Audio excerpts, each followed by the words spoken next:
La noche del 31 de agosto de 1999, 100 personas subieron a un avión en Buenos Aires con destino a Córdoba. El Boeing comenzó a acelerar por la pista, pero nunca consiguió despegar. Y lo más difícil de entender es que durante toda la carrera, una alarma avisaba que algo no andaba bien, y nadie detuvo al avión.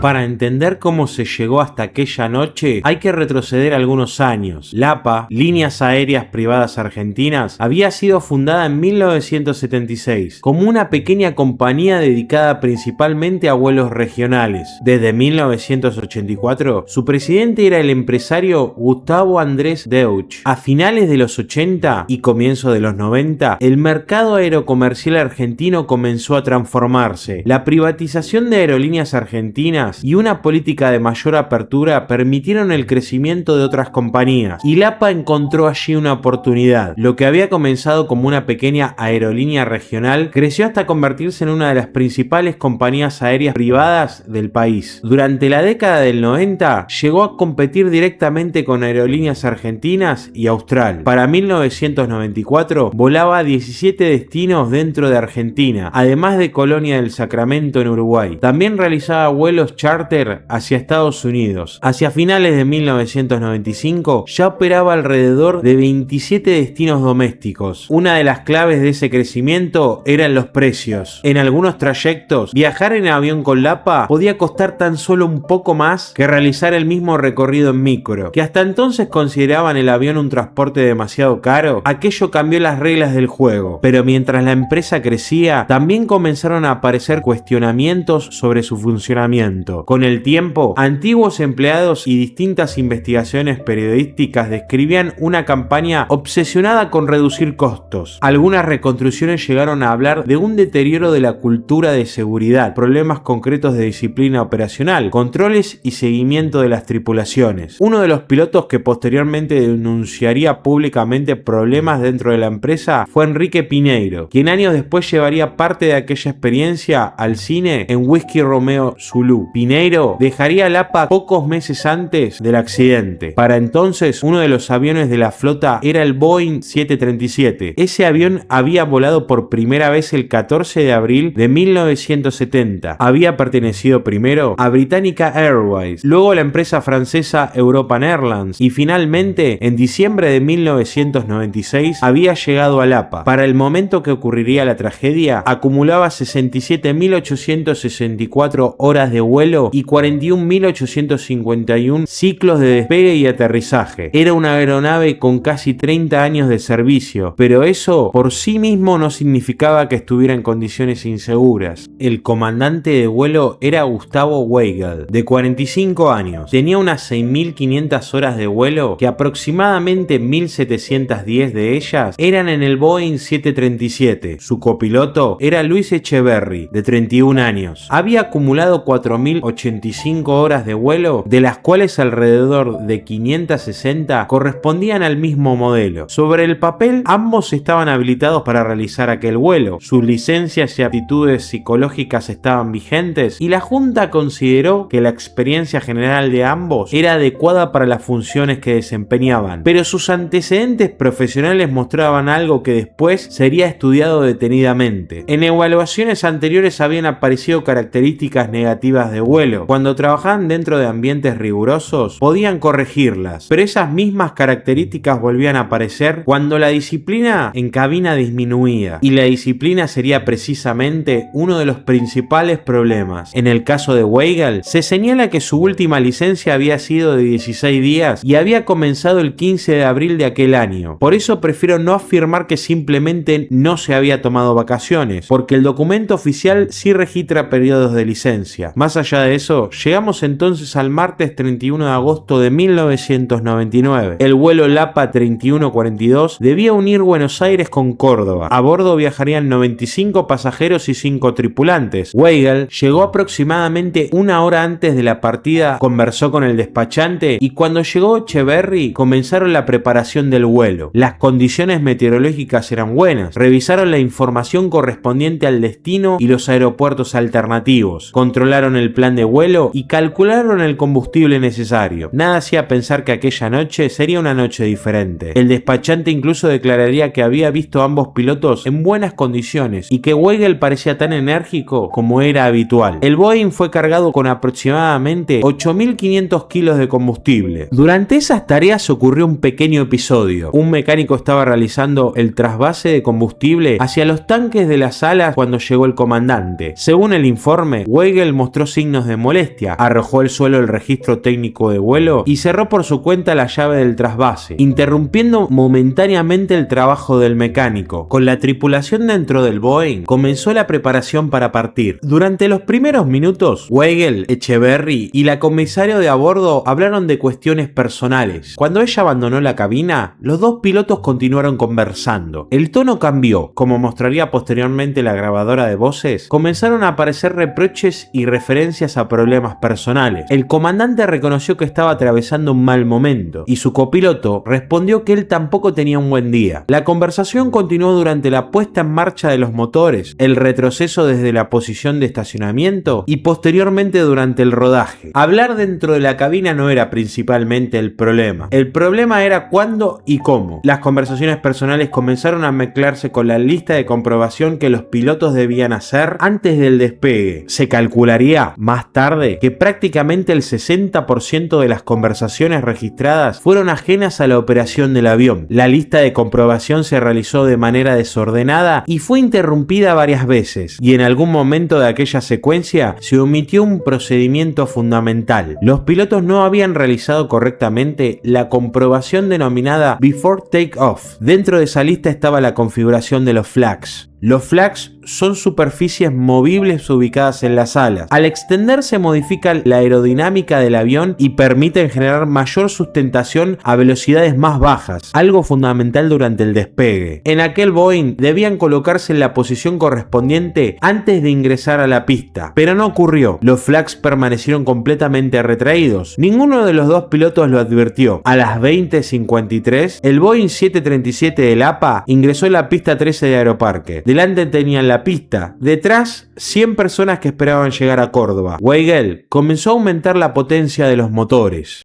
Apenas los motores recibieron potencia, comenzó a sonar dentro de la cabina una alarma fuerte e intermitente. Era la alarma de configuración de despegue. Su función era exactamente esa: advertir a los pilotos que el avión no estaba preparado correctamente para despegar, y continuó sonando. El manual cita que, ante cualquier falla o alarma, antes de alcanzar los 80 nudos, el despegue debe abortarse. Todavía había tiempo para reducir la potencia, abandonar la maniobra y comprobar qué estaba ocurriendo, pero el avión siguió acelerando. La alarma continuaba. Los pilotos probablemente estaban convencidos de que el Boeing ya había sido configurado correctamente. En lugar de relacionar aquella bocina con los flags, siguieron adelante. 80 nudos y la carrera continuó. El avión siguió ganando velocidad hasta alcanzar la velocidad de rotación, el momento en el que el piloto intenta levantar la nariz para abandonar el suelo. Weigel tiró de los controles, pero el Boeing no respondió como esperaba. Entonces apareció una segunda advertencia: el Stick Shark, un sistema que hace vibrar físicamente la columna de control para advertir una pérdida aerodinámica inminente. Según el informe, desde ese momento dejaron de escucharse voces en la grabación de cabina.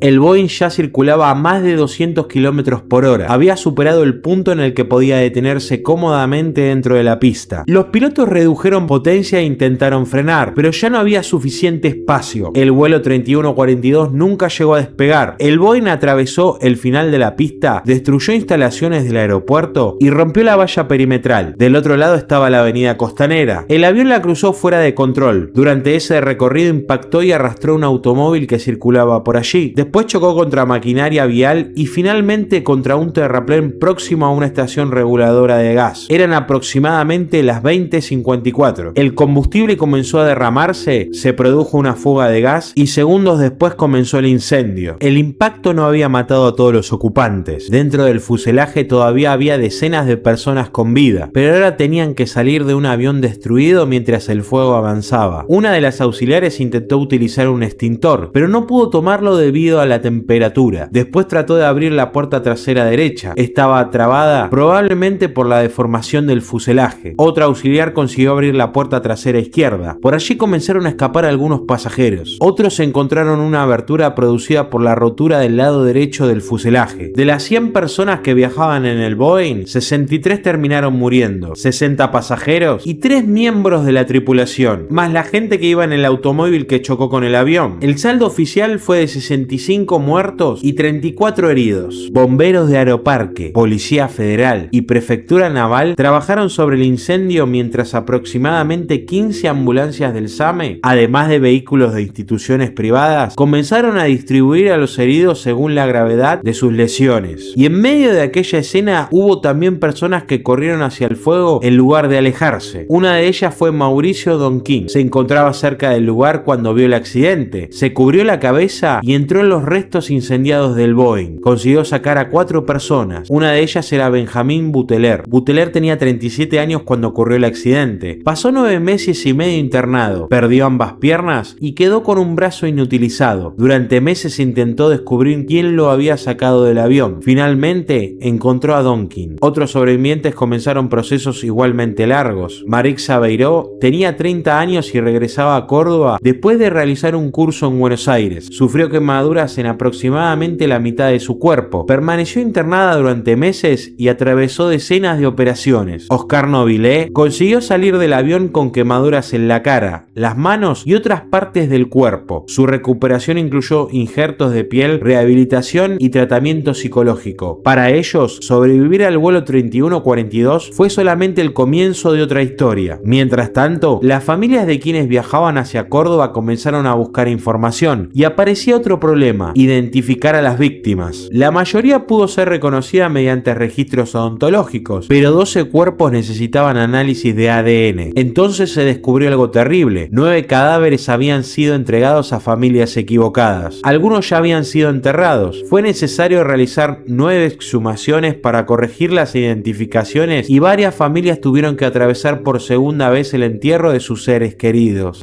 Mientras los sobrevivientes comenzaban su recuperación, los investigadores tenían que responder una pregunta aparentemente sencilla: ¿por qué un Boeing 737 que funcionaba con 2 pilotos habilitados no había conseguido despegar? Los restos comenzaron a dar respuestas. Los motores mostraban evidencias de haber funcionado hasta el impacto final. El registrador de vuelo indicaba además que ambos habían entregado un empuje similar. No había señales de que aves hubieran ingresado en los motores. Tampoco apareció una falla mecánica que explicaría el accidente. Entonces analizaron los flags. 6 de los 8 actuadores que pudieron revisar estaban en posición de retracción máxima. La palanca de la cabina estaba en posición de flags arriba. El registrador de datos marcaba 0. Las luces e indicadoras coincidían. Y en la grabación de la cabina se registraba la alarma de configuración. Todas las evidencias apuntaban a un lugar. Los flags nunca habían sido extendidos. La Junta de Investigaciones de Accidentes de Aviación Civil determinó como causa inmediata que la tripulación olvidó extenderlos y desestimó la alarma que advertía que el avión no estaba configurado correctamente para despegar. Pero el informe no terminó ahí. Enumeró una serie de factores que habían contribuido al accidente: falta de disciplina en la cabina, exceso de conversaciones ajenas al vuelo, problemas personales de los pilotos, deficiencias en el sistema de seguimiento psicológico y antecedentes profesionales negativos que habían reaparecido aquella noche. Los pilotos habían omitido una lista de comprobación, después habían ignorado una alarma. alarma y cuando comprendieron que el avión no podía despegar ya era demasiado tarde. Sin embargo, quedaba una pregunta mucho más complicada. ¿La responsabilidad terminaba con 2 hombres que habían muerto dentro de aquella cabina? La justicia comenzó a investigar si detrás del error humano existían responsabilidades empresariales y de los organismos encargados de controlar la actividad aérea.